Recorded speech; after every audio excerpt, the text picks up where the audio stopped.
सभी का आपके अपने चैनल सिलेक्शन मेंटर पे। आज हम लोग जीके की दूसरी क्लास कर रहे हैं, जिसमें हम लोग आज 15 क्वेश्चन की प्रैक्टिस करेंगे।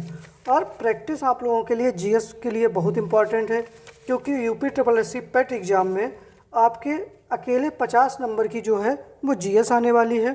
तो आप लोग जीएस पे अपना सबसे ज़्यादा फोकस बना के रखें। एक क्लास आपकी शाम के 7 बजे चल रही है प्रैक्टिस की, और एक सुबह 7 बजे आपको करंट अफेयर्स की क्लास मिल रही है। और बाकी अगर आप लोगों को कोई भी क्लास चाहिए तो आप लोग कमेंट बॉक्स में बता सकते हैं। आइए हम लोग शुरू करते हैं। पहला क्वेश्चन है कि पंचायतों में महिला आरक्षण की सिफारिश सर्वप्रथम किस समिति के द्वारा की गई? तो पहला ऑप्शन है BR मेहता समिति, बी ऑप्शन है PK थुंगन समिति, सी ऑप्शन है BK राव समिति, और डी ऑप्शन है इनमें से कोई नहीं। तो देखो, BR मेहता समिति जो थी, इनको हम कहते हैं पंचायती राज का शिल्पकार कहा जाता है। क्या कहा जाता है? क्या कहा जाता है?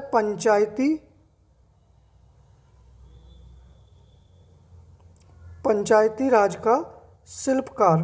पंचायती राज का शिल्पकार जो है वो किसको कहा जाता है? BR मेहता को कहा जाता है। ठीक है। अगला ऑप्शन है आपके पास BK राव समिति। तो जो ये BK राव समिति थी, इन्हीं ने सबसे पहले पंचायतों में महिला आरक्षण के सिफारिश की बात की थी। तो इसका आंसर कौन सा सही हो जाएगा? सी ऑप्शन सही हो जाएगा। जो BK राव समिति है, ये ऑप्शन आपका सही हो जाएगा। इन्होंने पंचायतों में महिला आरक्षण की सबसे पहले सिफारिश की थी। सेकेंड क्वेश्चन है कि राष्ट्रीय, ये चिन्ह की जगह यहाँ पर कर लीजिएगा, राष्ट्रीय चीनी अनुसंधान केंद्र को क्या हो जाएगा? राष्ट्रीय चीनी अनुसंधान केंद्र जो है वो कहाँ पर स्थित है? ये मिसप्रिंट है। तो राष्ट्रीय चीनी अनुसंधान केंद्र जो है वो आपका नागपुर के अंदर स्थित है। बी ऑप्शन सही हो जाएगा इसका। कहाँ पर है? नागपुर में क्या है? राष्ट्रीय चीनी अनुसंधान केंद्र है। फिर आपके पास में है वाराणसी। तो वाराणसी में क्या है? भारतीय सब्जी अनुसंधान केंद्र। क्या है? भारतीय सब्जी अनुसंधान केंद्र। सब्जी अनुसंधान केंद्र कहाँ पर है आपका? वाराणसी के अंदर स्थित है। नागपुर में आपका नीरी है। क्या है?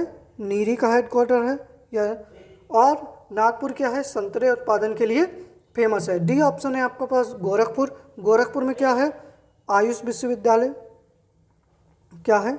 आयुष विश्वविद्यालय है यहाँ पर। ठीक है। और यहाँ पर क्या है? शहीद अशफाक उल्लाह खां प्राणी उद्यान जो है वो भी कहाँ पर है? आपके गोरखपुर में है। क्या है? शहीद अशफाक उल्लाह खां प्राणी उद्यान। तो राष्ट्रीय चीनी अनुसंधान केंद्र कहाँ पर हो जाएगा? कानपुर के अंदर। बी ऑप्शन सही हो जाएगा इसका। अगला प्रश्न है कि अंगूर में कौन सा अम्ल पाया जाता है? ए ऑप्शन है एसिटिक अम्ल, बी ऑप्शन है फार्मिक अम्ल, सी ऑप्शन है आपके पास टार्टारिक अम्ल, और डी ऑप्शन है आपके पास में लैक्टिक अम्ल। तो जो एसिटिक अम्ल होता है वो सिरका में पाया जाता है। किसमें? सिरका। जो सिरका होता है उसमें कौन सा पाया जाता है? एसिटिक अम्ल। फार्मिक अम्ल जो होता है वो चींटी के डंक में क्या पाया जाता है? फार्मिक अम्ल। और जो अंगूर होता है, अंगूर में टार्टारिक अम्ल पाया जाता है। कौन सा? टार्टारिक अम्ल पाया जाता है। और टार्टारिक अम्ल जो है वो इमली के अंदर भी पाया जाता है। किसमें? इमली में। और जो लैक्टिक अम्ल है यह किसमें पाया जाता है? दही में पाया जाता है। किसमें? दही में पाया जाता है। एक क्वेश्चन है आपके लिए कि अंगूर की खेती को क्या कहा जाता है? कमेंट बॉक्स में बताइएगा जल्दी से कि अंगूर की जो खेती होती है उसको क्या कहा जाता है? विटीकल्चर कहा जाता है, सेरीकल्चर कहा जाता है, या सिल्वीकल्चर कहा जाता है, या बर्मी कल्चर कहा जाता है? ये आप लोग कमेंट बॉक्स में बताइएगा। तो अंगूर में कौन सा अम्ल पाया जाता है? टार्टारिक अम्ल पाया जाता है। सी ऑप्शन इसका सही हो जाएगा। अगला प्रश्न है हमारे पास कि 2011 की जनगणना के अनुसार सबसे कम जनसंख्या वाला राज्य है। ए ऑप्शन है अरुणाचल प्रदेश, बी ऑप्शन है नागालैंड, सी ऑप्शन है उत्तर प्रदेश, डी ऑप्शन है बिहार। तो देखो, सर्वाधिक जनसंख्या कहाँ पर है? सर्वाधिक जनसंख्या उत्तर प्रदेश में है। सर्वाधिक जनसंख्या वाला राज्य कौन सा है? उत्तर प्रदेश है। बिहार क्या है? सर्वाधिक जनसंख्या घनत्व है। सर्वाधिक घनत्व आपसे पूछा जाए कहाँ पर है तो बिहार के अंदर है। और इन ऑप्शनों के अनुसार अगर पूछा जाए कि सबसे कम जनसंख्या वाला राज्य कौन सा है तो अरुणाचल प्रदेश हो जाएगा। कौन सा? अरुणाचल प्रदेश हो जाएगा। और वैसे सबसे कम जनसंख्या वाला राज्य कौन सा है तो सिक्किम है। कौन सा है? सबसे नंबर वन पे क्या है? सिक्किम है। और सिक्किम के बाद में कौन सा है? मिजोरम है। और मिजोरम के बाद तीसरे नंबर पे कौन सा आता है? अरुणाचल प्रदेश आता है। तो सिक्किम और मिजोरम ऑप्शन में था नहीं, तो सबसे ज़्यादा कम जनसंख्या किसकी हो जाएगी? अरुणाचल प्रदेश की हो जाएगी। तो इसका ऑप्शन कौन सा सही हो जाएगा? ए ऑप्शन सही हो जाएगा। 5वां क्वेश्चन है कि भूमध्य रेखा को कौन सी नदी 2 बार काटती है? ठीक है, या 2 बार कौन सी नदी भूमध्य रेखा को काटती है? और ए ऑप्शन है आपके पास में लिम्पोपो नदी है, बी ऑप्शन है माही नदी, सी ऑप्शन है नील नदी और डी ऑप्शन है कांगो नदी। क्या क्या ऑप्शन है? ए ऑप्शन है लिम्पोपो नदी, बी ऑप्शन है माही नदी, सी ऑप्शन है नील नदी और डी ऑप्शन है कांगो नदी। तो जो आपकी लिम्पोपो नदी है ये मकर रेखा को 2 बार काटती है। किसको? मकर रेखा को 2 बार काटती है। और जो माही नदी है ये कर्क रेखा को 2 बार काटती है। किसको? कर्क रेखा को 2 बार काटती है। और जो नील नदी है यह विश्व की सबसे लंबी नदी है। कैसी है? विश्व की सबसे लंबी नदी। ठीक है, सबसे लंबी नदी है। ठीक है, और जो कांगो नदी है यही ऑप्शन आपका सही हो जाएगा, डी ऑप्शन सही है कि यह भूमध्य रेखा को 2 बार काटती है। अगर आपसे पूछा जाए कि विश्व की सबसे ज़्यादा चौड़ी नदी कौन सी है तो जो चौड़ी नदी है वो कौन सी है? अमेजन। कौन सी है? अमेजन नदी है। ठीक है, भारत की सबसे लंबी नदी कौन सी है बताइएगा ज़रा कमेंट बॉक्स में आंसर करके। तब तक हम लोग आगे अगला क्वेश्चन करते हैं। 6वां क्वेश्चन है कि एक जिला एक उत्पाद योजना के तहत उत्तर प्रदेश का अमरोहा जिला किसके लिए प्रसिद्ध है? ए ऑप्शन है संगीत वाद्य यंत्र, बी ऑप्शन है जनजातीय शिल्प, सी ऑप्शन है देसी घी और डी ऑप्शन है खेल का सामान। तो जो ए ऑप्शन है संगीत वाद्य यंत्र, इसके लिए क्या फेमस है? अमरोहा फेमस है। जनजातीय शिल्प के लिए कौन सा जिला फेमस है तो आपका लखीमपुर। कौन सा फेमस है? लखीमपुर खीरी। ठीक है, लखीमपुर खीरी ये आपके किसके लिए फेमस है? जनजातीय शिल्प के लिए। और लखीमपुर खीरी में ही उत्तर प्रदेश का एकमात्र राष्ट्रीय उद्यान है दुधवा नेशनल पार्क। और जो देसी घी है वो आपका औरैया जिला के है। किसका? जो औरैया जिला है, औरैया जिला से कौन सा संबंधित है? देसी घी। और जो खेल का सामान है ये हमको कहाँ से मिलता है? मेरठ से। कहाँ से? मेरठ से। ठीक है, तो इसका आंसर कौन सा हो जाएगा? ए ऑप्शन सही हो जाएगा, संगीत वाद्य यंत्र। 7वां क्वेश्चन है कि लिफ्ट का आविष्कार किसने किया?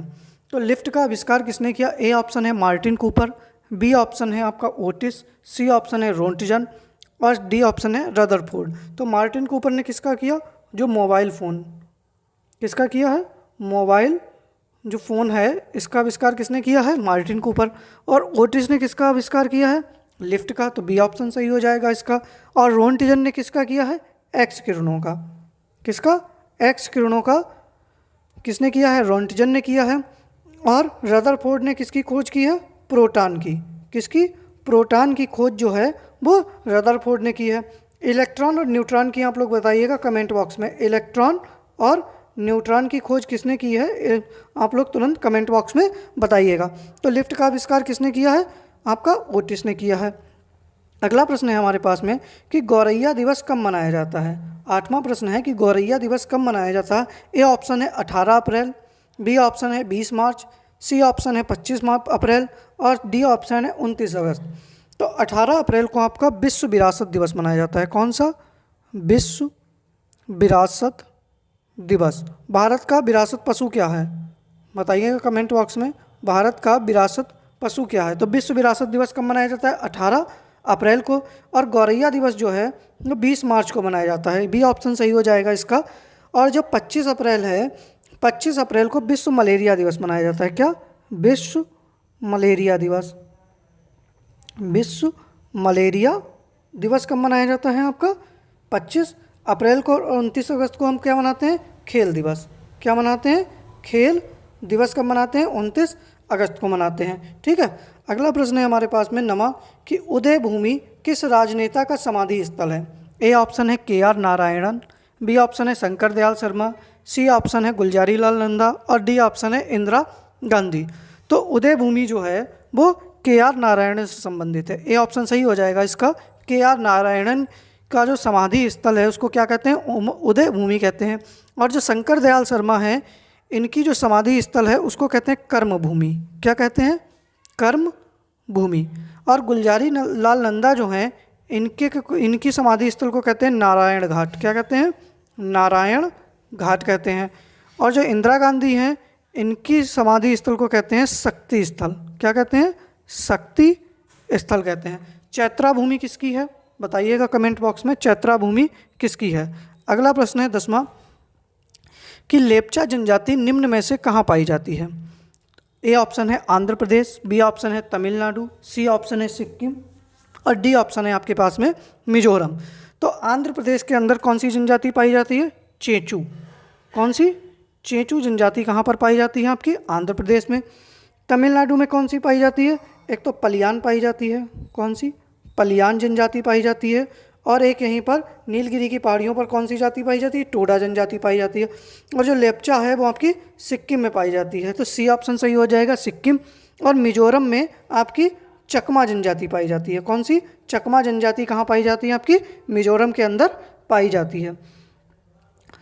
सबसे ज़्यादा अनुसूचित जनजाति किस राज्य में पाई जाती है? कमेंट बॉक्स में जल्दी से उत्तर बताइएगा। 11वां प्रश्न है कि सिविल सेवा का जन्मदाता किस गवर्नर जनरल को कहा जाता है? ए ऑप्शन है कॉर्नवालिस, बी ऑप्शन है बेलेजली, सी ऑप्शन है लिटन और डी ऑप्शन है चेम्सफोर्ड। ठीक है, तो जो कॉर्नवालिस था इसको क्या कहा जाता था? सिविल सेवा का जन्मदाता कहा जाता था। और इसकी समाधि जो है वो या इसका मकबरा जो है वो उत्तर प्रदेश के गाजीपुर में स्थित है। कहाँ पर? गाजीपुर में। और जो बेलेजली है इसने क्या किया था? इसके समय में फोर्ट विलियम की स्थापना हुई थी। किसकी? फोर्ट विलियम की स्थापना हुई थी। और यही सहायक संधि लेकर आया था। क्या? सहायक संधि। ठीक है। और जो लिटन था, लॉर्ड लिटन जो था, ये क्या लेके आया था? वर्नाकुलर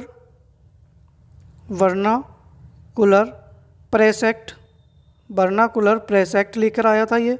ठीक है। और इसी के समय में प्रथम दिल्ली दरबार हुआ था। क्या हुआ था? प्रथम दिल्ली दरबार हुआ था।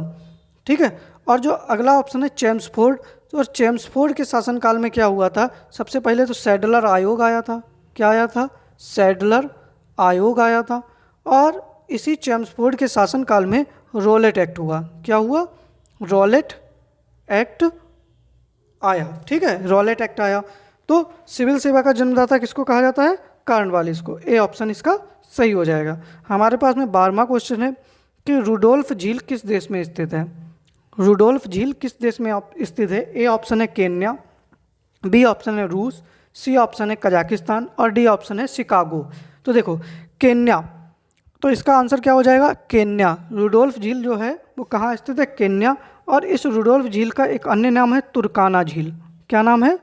तुर्काना झील।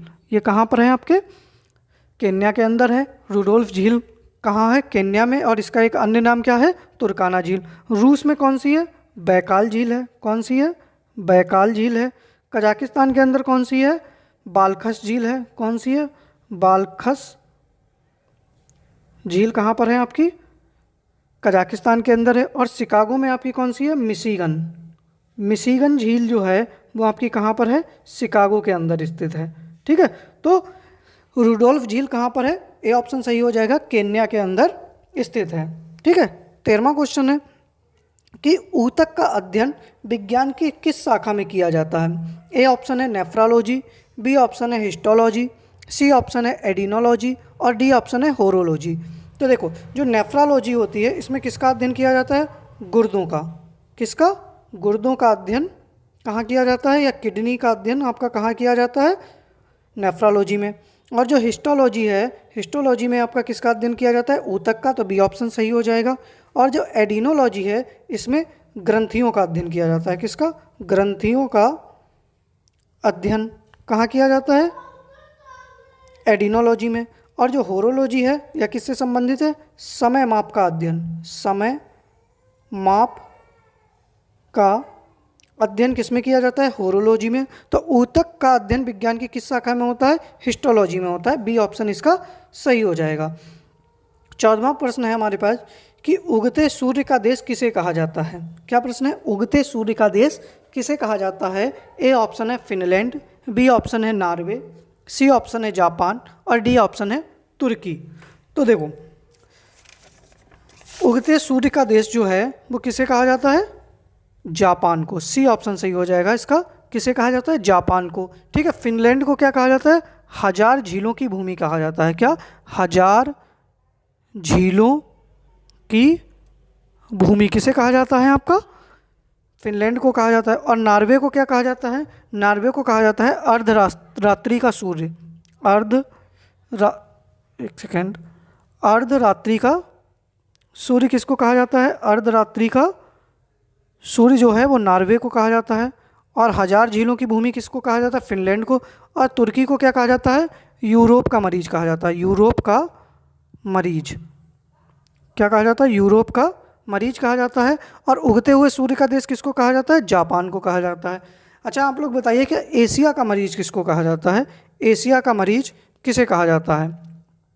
एशिया का मरीज किसे कहा जाता है? एशिया का मरीज, जो एशिया का मरीज है वो किसको कहा जाता है? तो एशिया का मरीज जो है वो चीन को कहा जाता है। किसे? चीन को एशिया का मरीज कहा जाता है। और सफ़ेद हाथियों की भूमि किसे कहा जाता है? कमेंट बॉक्स में बताइएगा, सफ़ेद हाथियों की भूमि किसे कहा जाता है। आज का अंतिम प्रश्न है कि आसियान का मुख्यालय कहाँ स्थित है? ए ऑप्शन है काठमांडू, बी ऑप्शन है ढाका, सी ऑप्शन है बीजिंग और डी ऑप्शन है जकार्ता। तो जो ए ऑप्शन है काठमांडू, काठमांडू में किसका मुख्यालय स्थित है? सार्क का। किसका? सार्क का मुख्यालय कहाँ पर स्थित है?